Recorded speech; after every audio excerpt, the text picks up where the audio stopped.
I'd like to introduce my friend Nicholas Lardy. Nick is, of course, the Anthony Solomon Senior Fellow here at the Institute, one of our other two named fellows. As everybody knows, Nick is everybody's China expert in the U.S., is the most distinguished observer and analyst of the Chinese economy outside China, I believe. We've been very proud to have him with us for now going on a decade. He had been previously the dean of the school, Jackson School at University of Washington. He'd been across the street at Brookings and upgraded. He is going to continue his always well-watched and well-worth-watching discussion of where China fits in its rebalancing and in its long-term development today. Thank you, Nick.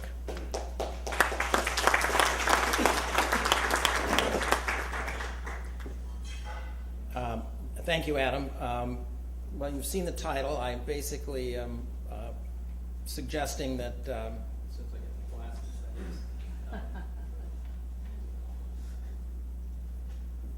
that China is slowing down, as has been mentioned several times, but it's largely indigenous for reasons that I will explain. As you can see in the first diagram, growth has now, on an annual basis, been slowing down for 3 years. On a quarter-over-quarter basis, it's been below 8% for 6 consecutive quarters. I think growth is likely to continue to be in the 7 to 8% range over the balance of this year and into next year. I'm going to begin by explaining 2 reasons that I don't think China is going to slow down further. There's a lot of discussion in the markets these days about how China, this is just the beginning of a slowdown. Lots of prominent people arguing that China is headed for 3 or 4% and perhaps for a sustained period of time. So I'm going to pick up 2 arguments.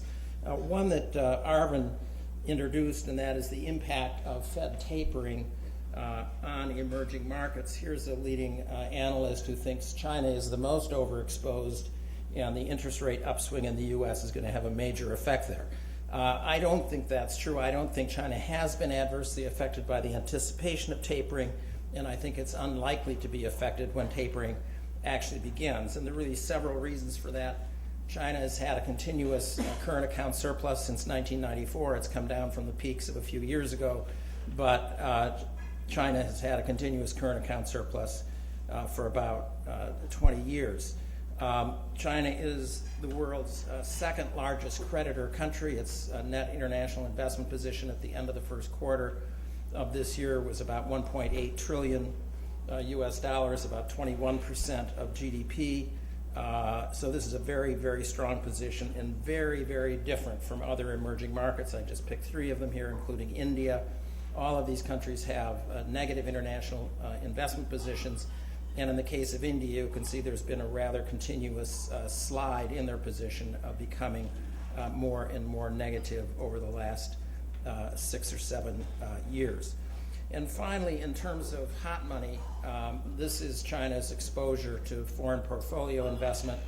And you can see it's very small. If you look very closely, when tapering started towards the very end of 2008 and going forward, you do not see any evidence of big capital inflows. And I am pretty confident that when tapering starts, we're not going to see much evidence of outflows. So I think that China's not going to be vulnerable to the need to raise interest rates to defend the currency, which would lead to an economic slowdown. So I think its international investment position is extremely strong. The second big risk that's getting a lot of attention is the credit crisis that people see just around the corner as a result of a very significant buildup in credit that really got going starting in very late 2008 as the global financial crisis unfolded. And you can see here from in the latter part of the diagram, 2009 forward, we have a very large increase of about 35 percentage points of GDP in the extension of bank credit to the private sector. And a lot of people look at this and they say, well, we know what this means. We know that a big increase in private credit of this magnitude in such a short period of time is a very good indicator of future financial crisis. In response to that, I really have 3 points. First of all, if you look back a little further in time, you see there was a big increase in credit earlier in the last decade, and it went up almost as rapidly, almost as much in as short a period of time. But then we had a period of about 4 years where credit growth moderated. Credit was still growing, obviously, but not as fast as GDP, and the ratio came all the way back down to roughly its starting point in the year 2001. So I'm not forecasting that that's what's going to happen here in China, but just because it's gone up 35 percentage points over the last few years does not mean a financial crisis is in the offing. There's a reasonable chance we'll get moderate credit growth going forward and that this ratio will come back down. The second reason I'm not as concerned as many people is that even though China has a banking system, banking system to assets to GDP ratio is extremely high, of course reflected here as well, compared to a lot of emerging markets. When you take into account both per capita GDP and a measure of the extent to which banks dominate the financial system, China doesn't really look like very much of an outlier. If you want to read the details about that, Nick Borst did an analysis of this and put it up on our China blog last week. So China doesn't really look like an outlier when you take into account those variables. And perhaps the most important reason I'm not worried about an immediate financial crisis in China is to focus on the liability side of the bank balance sheets. There is very little potential for a liability side funding crisis in China's banking system. This is showing you the ratio of private credit to deposits. Basically, the point here is the vertical bars are for emerging markets, the lines are for China. China does not look like an outlier. It's a bank-dominated financial system financed with deposits. There is no wholesale funding in China. There is not going to be a sudden stop like Lehman in the United States or anything similar.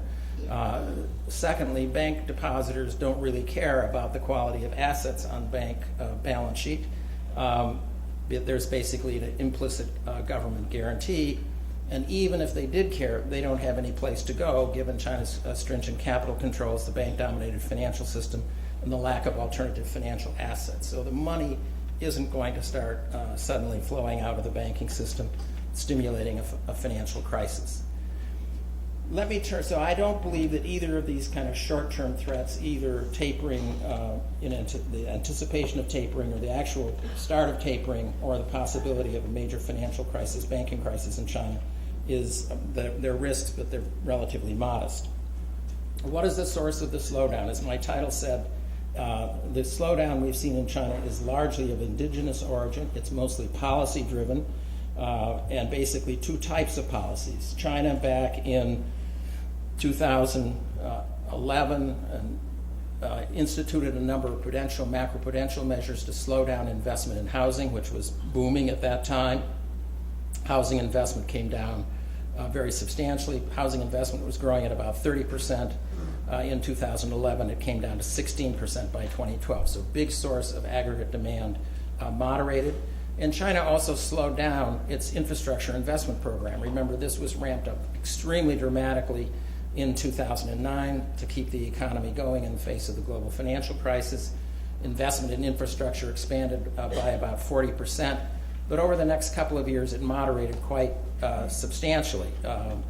And the government has been reluctant to engage in another major credit expansion of the type that we saw back in 2009 and 10 to expand infrastructure investment. So it's their idea to slow down the housing investment, which they've done a little bit, and to slow down the growth of infrastructure, which, as I'll say in a minute, they've reversed a little bit. So it's mostly indigenous in origin. Now, in contrast to my kind of sanguine outlook for the short term, on the medium term, I'm still somewhat concerned that risks are accumulating. You can see that we've had some modest rebalancing.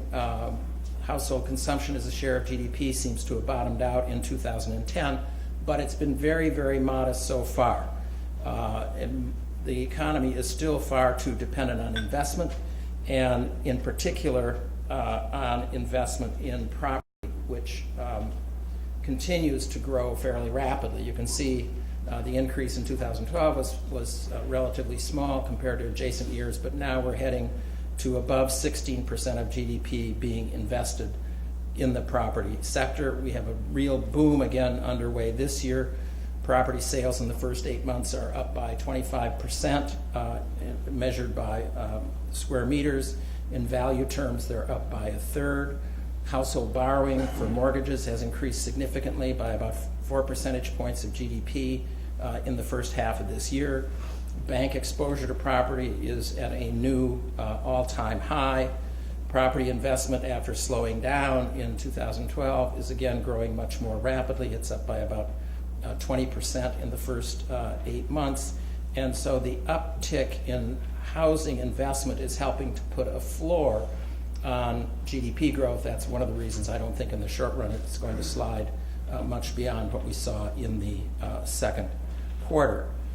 But housing investment, and particularly residential housing investment, I think continues to be driven by financial repression, negative real rates on bank deposits on average since the beginning of 2004, capital controls that make it difficult, if not impossible, for most people to invest in foreign currency denominated assets, and a stock market where the index is still 70% below its peak in 2007, so equities are not regarded as a viable long-term asset class for households. One recent survey, which is one of the best done in China, found that half of all residential property purchases now are for investment, people buying apartments and letting them sit empty. So the myth that is widely peddled, in my view, is that this drive for property is a result of China's unprecedented urbanization, but about half of the demand for residential property seems to be completely unconnected with urbanization, at least in the short run. So here we are in comparative perspective, just to look and see how China stacks up against some other countries that have encountered difficulties in their property market and some countries that have not, like India and Taiwan. China does increasingly look like an outlier. And if you go back to this diagram and look at the increase in investment from roughly 2002 or 3 forward, about half of the increased investment as a share of GDP comes from the rise in property investment, and the biggest chunk of that is in residential real estate. So I think the rebalancing challenge remains. Sustained economic growth will require a gradual substitution of consumption demand for investment demand, a process that appears to have started but is very, very slow. Nick Borst has developed an index of how rapidly China is likely to be moving towards rebalancing. It uses a number of high-frequency variables that we think are leading indicators of rebalancing. Is the service sector growing more rapidly than GDP? Are wages growing more rapidly than GDP? Things that are likely to reflect rising consumption as a share of GDP eventually, because the consumption data only come out once a year, and you can read that in detail on our China Economic Watch blog.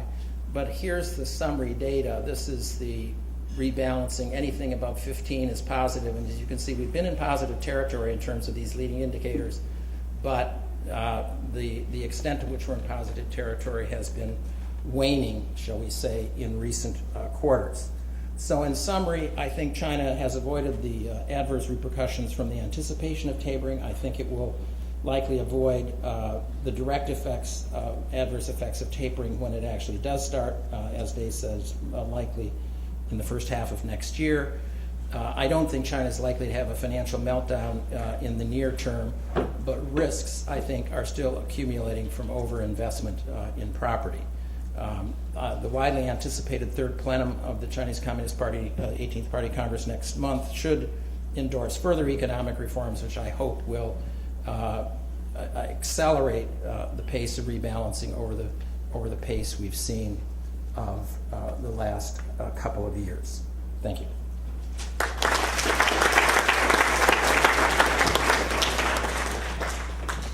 Thank you very much, Nick. If our magic elves will make the screen go away, I'd like to ask Dave and Arvind to join Nick and I on the panel. Just to one last ad. Nick mentioned Nick the younger, Nick Borse, excellent work on China. Nick is running our China program now, Outreach. We now also have Chinese language materials on our website as well as this ongoing blog. And this is taking place against the background of not only Nick Lardy's great work and Nick Borse's great work, but Fred Bergsten, Gary Huffbauer doing some very interesting work on potential U.S.-China trade integration, which is moving forward as well. Let me now not delay getting our esteemed audience involved. We'll open it up to questions or comments. When I say comments, though, they have to be short and allow the people to respond quickly. There is a mic at the front. There is a standing mic at the back. As is our habit, we will ask at least the first two speakers to be non-IIE internal people. So I see Barry. Please identify yourself when you get the mic. And somebody else wishes to make themselves known to me. Yeah. Barry Wood, RTHK in Hong Kong.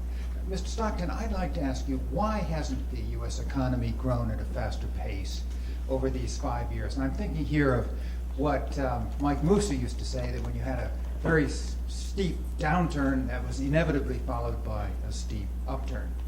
And then we had the new normal. And then we have Carmen Reinhart and her colleagues saying it's all really about financial deleveraging. And after a crisis, you can't grow faster. So what's your take? So I think that it's actually been a combination of several things. I do think the effects of deleveraging were probably underappreciated in terms of how much drag and how long that was going to be a drag on overall economic activity in the United States. So that's been an important factor. I think there's probably been some damage to the supply side of the U.S. economy as well, in terms of we've seen relatively modest growth of productivity in recent years. I think that's certainly been a factor. And of course, there's been a series of unanticipated shocks as well. I don't think anybody was anticipating that we would have the kind of downturn in Europe that has certainly had some feedback on the U.S. as well. So, I think this is obviously an issue for research, and it's not like I can give you a clear and a complete list of all the enumerate all those things and give them quantitative factors. But I think we're still looking at a situation where the failure to pick up is a concern, and I think we are going to see some acceleration if we don't get further policy self-inflicted wounds. But that's still a forecast and not a fact at this point. Sorry. The gentleman at the back mic, if you could identify yourself, please. Jack Goldstone from George Mason University. The question's about China. 2 years ago, I forecast that China's growth would slow, largely because the one-child policy has been so successful that household formation is going to collapse. The number of young people is down by about a third over the next 10 years. You add that to a situation where there's a shortage of commercial investment, as shown by the heavy investment in empty residential property. Export markets are not going to return to what they were when Europe and America were growing at 3%. So the rebalancing is the necessary factor for China to return to strong growth. But as you point out, there is no evidence that the rebalancing is accelerating. So my question is, do you see China somehow continuing to maintain 7-8% growth, which is really remarkable performance? Or over the next 2 to 5 years, do you see them continuing to go down to perhaps 5 or 6% growth, which would still be good? But given all the headwinds they face, why would you expect more? Well, I think you captured what I was trying to say. I probably didn't express it very well. I do think they can keep the investment-driven growth going for a few more years, maybe a year or two. I don't have a specific number in mind. But no economy has ever invested more than 40% of its GDP for 10 consecutive years. So we're in a little bit uncharted territory trying to anticipate how it will play out. I think there's overinvestment in housing. Eventually that will come to an end. And when that happens, I think there'll be a very major slowdown unless they can somehow generate more consumption demand. And again, consumption as a share of GDP seems to have bottomed out in 2010. But the pickup from there is very, very small, only about 1% so far. So that's why I said in my closing remarks they need a stronger set of policies to help on the rebalancing, to increase the wage share of GDP, to bring down the household savings rate, and generate more private consumption demand. So 7%, 7 to 8% is my guess for what they could do for a couple more years. But beyond that, unless the model of growth changes, I think risks are accumulating, and you could be in a period of much smaller, much lower economic growth. Thank you. Diana, and then the gentleman at the back mic. Thank you very much to all of you. Extremely interesting presentations. Not surprisingly, I'm Diane Farrell from U.S. India Business Council, and my question, therefore, is for Arvind. We've talked a lot about how we got to where we are in terms of the current economic situation in India. Agree that the external forces are probably not as significant as some of the internal decisions that you talked about. Here's the question. We talk about after the elections, after the elections, after the elections. That's sort of become the mantra right now in terms of counseling patients, etc. So we're almost after the elections. We know they have to happen no later than May. We can go in two divergent directions on the basis of the two leaders who have now identified themselves. Can you predict for us some outcomes on the basis of whether India goes in one direction, say with the BJP and Modi, or in the other direction with the existing Congress Party and some newly formed UPA coalition?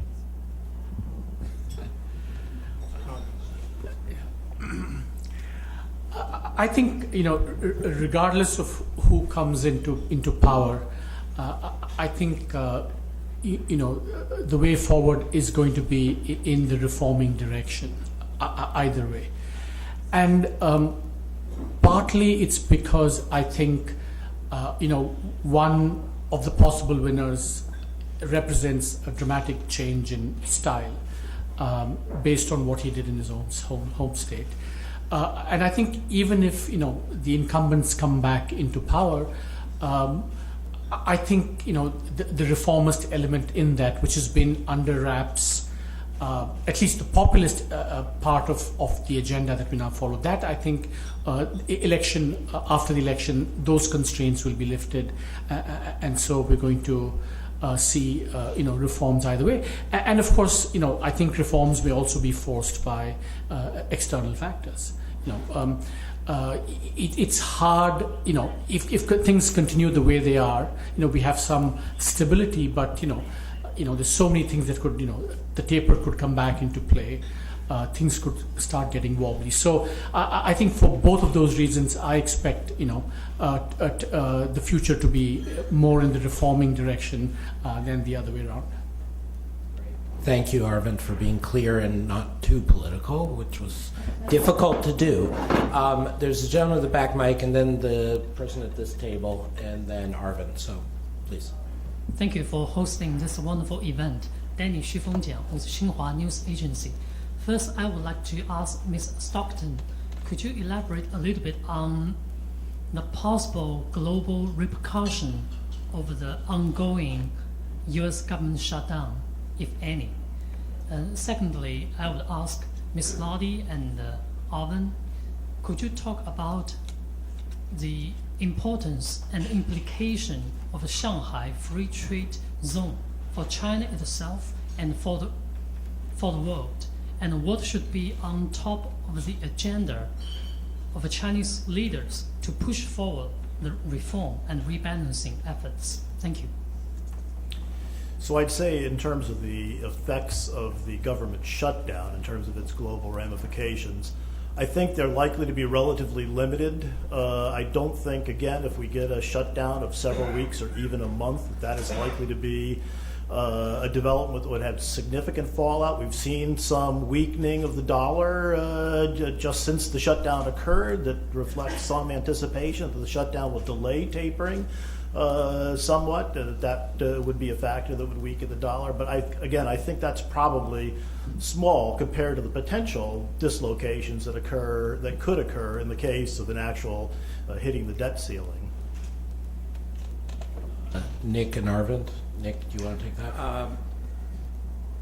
On the Shanghai Free Trade Zone, I would refer you to Nicholas Bohr's post on this subject that was put up yesterday on our China Economic Watch blog. But I think it's very, very early days. We have some of the details on how the free trade zone will operate. It, I think, has potentially substantial liberalizing effects in the financial sector, but exactly how they will play out, I think, remains to be seen.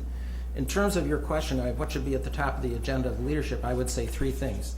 Interest rate liberalization, which would raise deposit rates significantly, increase household income as a result, since a lot of household savings is in the banking system, would raise lending rates for borrowers, which would tend to reduce the share of investment in GDP. Fiscal policy should definitely be near the top of the list as well, particularly to have some of the large state-owned companies that earn very large absolute profits to pay a significant amount of taxes to the government. They pay little or no dividends that go to the Ministry of Finance budget. And thirdly, a very substantial increase in government expenditures on the social safety net.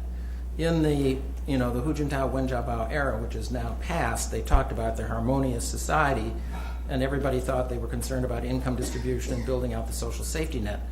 Government expenditures as a share of GDP have basically unchanged over the last 10 years. They're stuck at about 13%.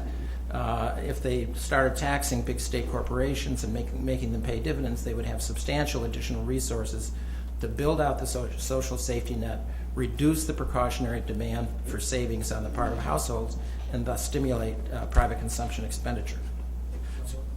Someone please tweet that. That was a very good summary of a key point. Arvind, please. I haven't read Nick Bohr's China Economic Watch, so if I contradict him, you should go read him and ignore what I'm just going to say.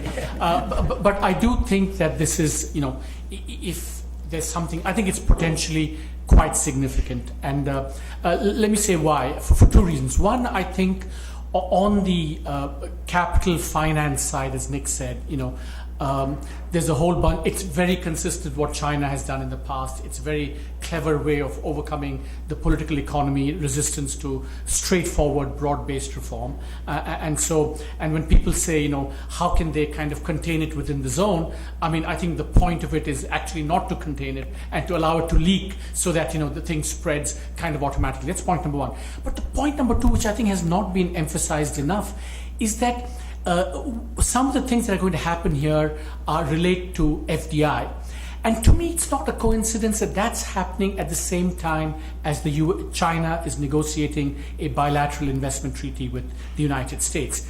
In two key things that's going to happen in this FTZ, as I understand it, is a negative list on FDI and pre-establishment national treatment. These are two critical issues in the bilateral discussions. So I think, maybe I'm reading too much into this, but I see this as potentially quite significant.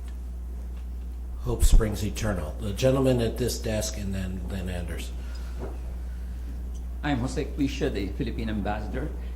Thank you for your very enlightening presentations. May I raise the question, Mr. Stockton?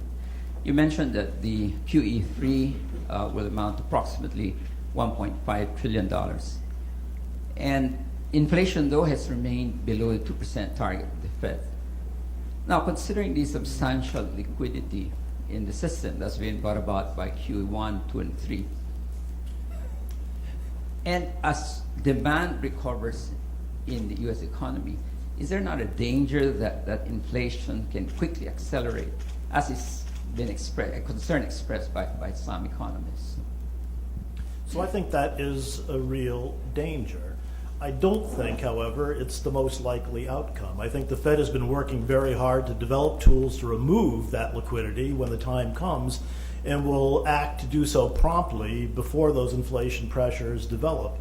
And as I said, in the United States, so much of inflation is a labor cost phenomenon, and we are just not seeing any signs of any pressures developing there. So I think the risk is low, but I wouldn't say it's zero. Obviously, there's normalizing a balance sheet that is going to be $4 trillion in size back to something that was less than $1 trillion before QE got started is going to be a challenge, and I think there will be some risks entailed with that. I think there may be more conventional risks in the sense that the Fed may come up with many reasons, even as the economy improves, to think that things are still too fragile to begin to remove that accommodation and could move too late, and that you would get some gradual deterioration of the inflation picture. But I think that's a relatively low risk at this point. If I can just toss in the words of another central bank view, the risk is about as close to zero as you're going to get. If you even go back to Milton Friedman, straight up monetarism, the equation is MV equals PQ. The amount of change in prices is a function not just of the amount of money growth, but the velocity in the economy. Velocity of credit in the economy is something the Fed observes through many lenses and will be very aware when it picks up again. This is really not the thing you should be worrying about. A lot of other stuff we've mentioned you can worry about, but inflation in the U.S. is really not what you should be worrying about right now, in my opinion. Anderson. Thank you, and thank you, Arvin, for picking up our argument. I'll give you 4 counter arguments on this. First, Come back to the Peterson Institute, everybody. First, you must have a periodization right. And the interesting period is 1980 to 2000, which is the collapse of communism plus the Latin American lost decade. During that period, there was no convergence between the United States and the emerging economies. And now everybody thinks of 2000 to 2012 as the normal state, when the growth in the emerging economy has been 3 times as high as in the United States. My contention is we are back in the early 1980s, and that's the important thing about these cycles. And the second point is governance. Economic freedom in the world, the Cato Fraser Institute, which I think is the best empirical measurement of a broad economic governance measure, they showed massive improvement in governance in the emerging economies from 1980 to 2000, that is in the crisis period, and essentially nothing after 2000. What we are seeing is that governance has deteriorated, and your presentation was a wonderful example of how bad Indian policies are. What you showed us here today is really a basket case. And then you come with I didn't say that, by the way, for the record. But I say it, the numbers you showed, and you did not show 66% of GDP in public debt. And then you make the benign suggestion that all these policies have to change and become sensible again. I did the same assumption in the summer of '98 in Russia. It turned out to be wrong. Normally, when you are on the wrong track, you continue on the wrong track. And what we are seeing now... Anders, I'm sorry, you have to tighten up your conversation. The problem is hubris, wrong policy line, and it's not likely to change easily. And then finally, China today consumes 40 to 50% of all major commodities. With investment falling, commodity prices will fall. Thank you. Yeah, Arvind, please. Anders, I'm a little bit confused by what you said, because I think you're absolutely right that it's in periods of high commodity prices that governance takes a turn for the worse.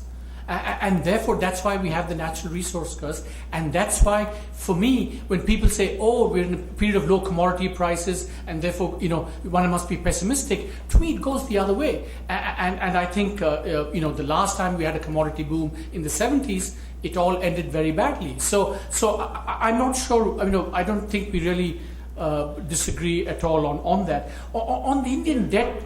Respond immediately. It takes 1 to 2 decades to get it right. That's my point. Well, let's see then. On the Indian, India has many problems, but debt is not one of them. We have a fiscal deficit problem, but we don't have a debt problem. In fact, in the last 3 years of the crisis, debt to GDP ratio has come down from about 75 to 66. How private or public debt? This is public debt. Total public debt has come down. But of course, it's come down initially because the denominator was very high because G was very high, but then the denominator has also been very high because inflation has been very high. So it's come down for the wrong reasons, but it's come down, and debt is not a problem. Yeah. I'm afraid I'm going to cut you off there because I'd like to get in one more question. We have someone who's been patiently at the back mic, and we're down to a couple minutes left. Please. Valerie Huxell from the EU delegation. I have a question to Dave Stockton about the labor markets in the United States. I wondered if you could comment on the low employment to population ratio that you displayed in your charts. What are the main reasons you see behind this? What's wrong with the labor market right now? And also, if you could comment on the way that the Fed is addressing the question of the unemployment rate, whether it's still a good indicator for them to use as a threshold. So there are a number of reasons why the employment population ratio is as low as it is, and the most significant one, of course, is that there's been a substantial decline in labor force participation. Now, there's a great debate about how much of that decline in the participation rate is structural and how much of that is cyclical. I think the research that I've looked at and done some myself suggests that maybe that would be about half would be structural, half would be cyclical.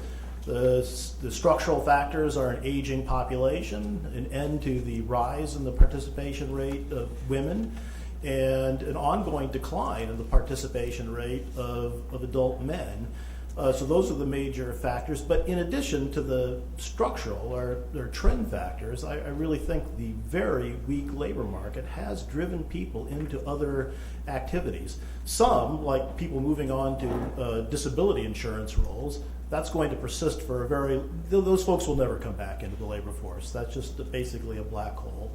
Other folks have gone back to school in order to avoid the weak labor market. They will come back eventually. Presumably they're spending that money on their schooling in anticipation of being able to use it in employment. But that's an important thing. Now, in terms of the Fed and the unemployment rate, I think what we've seen actually at the last FOMC meeting, in the chairman's press conference, earlier, Chairman Bernanke had been talking about tapering in terms of an unemployment rate, that maybe they would end tapering by the middle of 2014 when the unemployment rate became 7%. I think that was back in June. I think as time has gone on and they've seen the unemployment rate as a more misleading measure of exactly how weak the labor market is, I think that was a deliberate backing away in order to do, I think, which is the right thing, to look at the labor market as extremely complex and to look at a broader set of labor market indicators. It's not going to be so easy to communicate that clearly. I'm about to close it, but I can't resist saying, for those of you who follow these issues, if you combine what Dave just said with the fact that fine-tuning of monetary policy is a bad idea, especially when you have untraditional instruments, the proposal that Jeremy Stein made the other day is a very unsound proposal about setting up a specific rule tied to specific numbers of the unemployment rate, just for the record. Thank you all very much for joining us today. This was a terrific session. I'm very grateful to Nick, to Arvind, especially to Dave, who shepherds this process. We'll look forward to seeing you many times over the next couple of weeks. This is, as you know, our busy season. The world comes to Washington for the meetings, and the best of it comes to IIE. And thank you for being part of it.